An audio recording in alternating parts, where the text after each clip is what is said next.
अच्छा जुबैरी साहब, मैं आपको चाह रहा हूँ कि ये जो फैसला आया है सुप्रीम कोर्ट का 3 मेंबर बेंच का नैब अमेंडमेंट्स के बारे में, इससे कुछ दिन पहले हमारे प्रोग्राम में मुस्लिम लीग नून के एक रहनुमा हैं अताउल्लाह तारड़ साहब, जो खुद भी एक वकील हैं, उन्होंने क्या कहा था ज़रा सुने। हाँ, आज चीफ जस्टिस साहब जो हैं उमर अता बंदयाल साहब ने कहा कि मैं रिटायरमेंट से पहले पहले एक शॉर्ट और स्वीट किस्म का ऑर्डर, अल्लाह करे सारी तरमीम को उड़ा दें, अल्लाह करे ये सारी तरमीम उड़ा दें। हमारा आज भी रमज़ान शुगर मिल का केस मेरिट के ऊपर तगड़ा केस है फॉर एक्विटल। अगर ये उड़ाते हैं फ़ायदा क्या होगा? सबसे बड़ा फ़ायदा, सारा पर्चा तो मैं आउट नहीं करता, मगर कम अज़ कम जो बिलियन ट्री सुनामी है, जो मालम जब्बा है, जो हेलीकॉप्टर है, जो फॉरेन फंडिंग है, जो 190 मिलियन पाउंड का केस है, जो तोशा खाना का नैब का चोरी का केस है जिसमें उमर फारूक एक गवाह है, ये सारे केसेस इनमें इतनी जान डाल जाएगी कि लाडला अगले 5-6 साल मुझे 12 नजर नहीं आता। तो जुबैरी साहब आप भी थे इस शो में, तो ये जो नैब की तरमीम को बंदयाल साहब ने उड़ाया है, तो तारड़ साहब ने जो भी कहा, तो उसके बाद तो अब हुकूमत को फौजी अदालतों की तो ज़रूरत ही नहीं रही। देखिए, फौजी अदालतों में जो केस चलेंगे उनकी नौयत अलग है ना सर। वो नैब के केसेस तो, करप्शन के केसेस तो नहीं है फौजी अदालतों में, वो तो इश्यूज़ दूसरे हैं, जो क्रिमिनल एक्शन सिविलियंस जो इश्यूज़ आए हैं। लेकिन ये नैब की तरामीम जो ख़िलाफ़ जो फ़ैसला आया है, देखिए उससे मैं समझता हूँ इसका फ़ैसला जो आया उसका रिएक्शन आवाम में आपको देखना है कि आवाम इस फैसले से खुश है।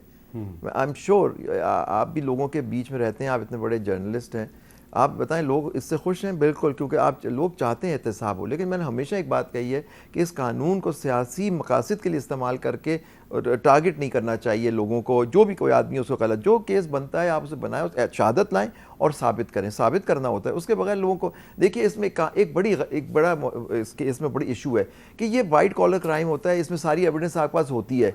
इसमें जो गिरफ्तारी की जाती है, आदमी को जलील करके अरसे तक जेलों में रखा जाता है, वो बेलें कराते फिरता है, वो बाज़ा सुप्रीम कोर्ट से जाके बेल होती है। तो ये मैं समझता हूँ कि इसका गलत इस्तेमाल हुआ है। अगर इसका सही इस्तेमाल होता तो बहुत सारे हमारा करप्शन जो था यहाँ वो ख़त्म हो सकता था। तो मैं समझता हूँ ये फैसला, लेकिन देखिए उसमें अभी चांस है। अब देखते हैं कौन रिव्यू फाइल करता है, ये भी एक बड़ी बात है। अब देखते हैं इस केस में कोई रिव्यू फाइल करता है इस केस को सेटिसाइड कराने के लिए या नहीं, वो भी देखा जाए। तहरीक इंसाफ तो नहीं करेगी? नहीं, उनका तो पटिशन अलाउ ही है, ठीक है ना। तो वो तो उनकी तो उन्होंने तो ये और ये तारड़ साहब जो फरमा रहे थे कि उनकी ये चीज़ें खुलेंगे, अगर वो तो खुद पटिशनर थे तो क्या अब उन्होंने अपने खिलाफ फैसला लिया? तो लेकिन मुझे लगता है कि फिर मुस्लिम लीग नून तो जाएगी। आपका क्या ख्याल है, कौन जाएगा रिव्यू में? देखिए मीर साहब, मैं तो आपको सिर्फ 2-3 चीज़ें बता सकता हूँ कि नैब केसेस अभी 16 महीने में क्या हुआ।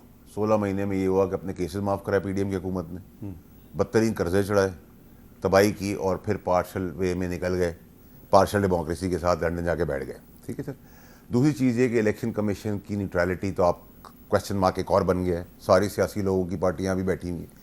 जो सबसे ज़्यादा इंपॉर्टेंट चीज़ है कि जिस पार्लियामेंट को आप सुप्रीम कोर्ट से ऊपर कर रहे हैं, टेक्निकली यस हम वो लॉ मेकर्स हैं, लेकिन उसको डिफाइन जो है वो सुप्रीम कोर्ट करती है। लेकिन जिस पार्लियामेंट के ऑर्डर्स को आप आज इंप्लीमेंट कराने की कोशिश कर रहे हैं, वो तो 16-17 लोगों की पार्लियामेंट, उसमें राजा रियाज साहब अपोजिशन लीडर, जो आज नून लीग के अदना से कारकुन अपनी प्रेस कॉन्फ्रेंस में बता रहे हैं अपने आप को।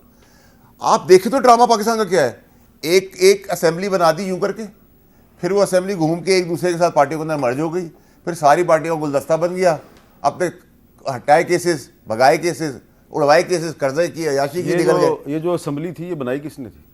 सर बनाने वालों को भी तो हम आपके तवज्जो से बोल ही रहे ना। अब अगर बनाने की ऐसी कोशिश की तो आवाम हाथ जोड़कर खड़ी हो जाएगी रोडों के ऊपर, ये बड़ा क्लियर है सर। और हमारे जैसे लोग हाथ जोड़कर ना आग लगाना जानते हैं, ना मारना जानते हैं, ना गाली देना जानते हैं। आप गोली चलाना तो जानते हैं? अल्हम्दुलिल्लाह सर, थोड़ी बात तो प्रैक्टिस होनी चाहिए। कलम के साथ गोली भी सर, ये तो कॉम्बिनेशन है। राजा साहब ये बताएं कि ये जो वाडा साहब ने एक नुक्ता उठाया, आपके ख्याल में क्या ये इंपॉर्टेंट नुक्ता नहीं है कि राजा रियाज साहब जो चंद दिन पहले तक कौमी असम्बली में अपोजिशन लीडर थे शहबाज शरीफ साहब के, वो लंदन गए और शहबाज शरीफ साहब की मौजूदगी में उन्होंने मुस्लिम लीग नून में शमूलियत का ऐलान कर दिया। तो इससे क्या ये जो नैरेटिव है ये सही साबित नहीं होता कि ये असम्बली एक फ्रॉड असम्बली थी?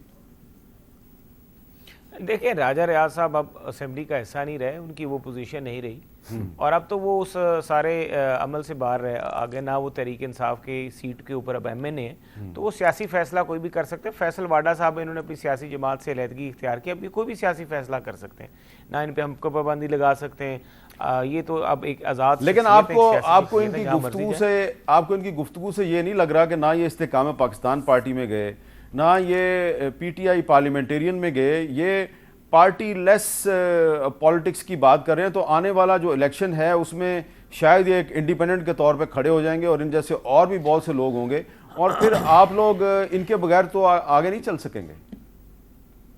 देखिए, एक सियासत में ना कोई किसी की सियासत ख़त्म कर सकता है हामिद साहब, ये बड़ा वाज़िया है। चाहे ये मैं अपने लिए भी कह रहा हूँ, ये मैं अपनी मुखालिफ सियासी जमातों के लिए भी कह रहा हूँ। माजी में आपने जितनों की भी सियासत ख़त्म की, जो कुछ भी किया, दोबारा से वो बंदा फिर सियासी अमल में आया। हाँ, तो बात यह है कि अगर ये आज़ाद हो के इलेक्शन लड़ना चाहते हैं या जो कुछ भी करना चाहते हैं, या मैं वैसे एज अ सियासत का, क्योंकि मैं हल्के की सियासत करता हूँ, आज से नहीं, तीसरी टर्म है मेरी, और बहुत बचपन से मैं सियासत देखता आ रहा हूँ, मेरे घर में भी मैं देखता आ रहा हूँ। लेकिन मेरा ये राय है कि ये जो इंतखाबात है, इसमें आज़ाद उम्मीदवारों की एक बहुत बड़ी तादाद जो है वो मैदान में कूदेगी, और कई जगहों पे मुस्लिम लीग नून का जो मुकाबला होगा पंजाब में, सिंध में या दूसरे सूबों में आज़ाद उम्मीदवारों से होगा। लेकिन हमारा अलायंस जो है वो मैं देखता हूँ कि सियासी जमातों से हमारे अलायंस भी होंगे यकीनी तौर पे, लेकिन इंतखाबात के बाद। और आज़ाद उम्मीदवारों के भी जो लोग जीतेंगे इंशाल्लाह ताला वो भी हमारे साथ ही शामिल होंगे। हम यही तवक्को करते हैं, हम उनके लिए अपने दरवाजे और दिल जो है वो खोल के रखेंगे इंशाल्लाह। पता नहीं वाडा साहब जो हैं वो अपना दरवाज़ा किसके लिए खोलेंगे, ये इनसे मैंने पूछते हैं। वाडा साहब के लिए भी ऑप्शन क्रिएट की है। अच्छा, अच्छा, उनको इनडायरेक्टली ऑफर मार रहे हैं आप, उनको राजा रियाज बनाना चाहते हैं। एक वक्फे के बाद दोबारा मिलते हैं।